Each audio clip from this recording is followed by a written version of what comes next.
What I learned in chapter 5 is that there are 4 different phases in the development of word mapping.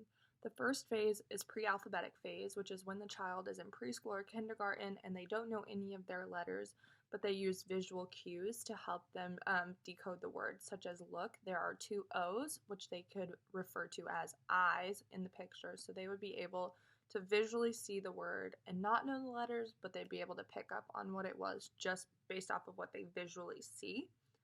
The next phase is the partial alphabetic phase. So this is when they're starting to learn those letters, but they don't know all of them.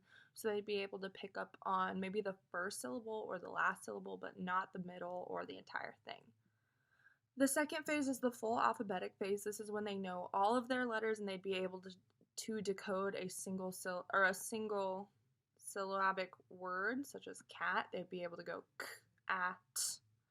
They'd be able to decode that easily. And then the consolidated alphabetic phase is when they would be able to do all of that with ease, and they could even move into harder words, maybe multisyllabic words.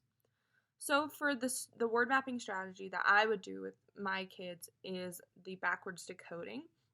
And that's when you take a word like scent and you would cover the first letter or the first sound and have the student say the back part of the word. So int. And if they were able to say int, then you would move your hand away and they would be able to add s. So they go s, int, scent. So then they'd be able to do that. And this strategy works really well because we are able to decode the first sound very easily, but sometimes those middle sounds is what gets kids messed up. And so if we do the back portion first and they're able to master that, adding on the front part is really easy, and it helps trigger their onset rhyme skills, which helps them to decode other words. So maybe if they were able to decode scent, they would be able to change the first sound, such as tent. They would be able to say int, and then they'd know that T would make the t sound, and then they could go t, int.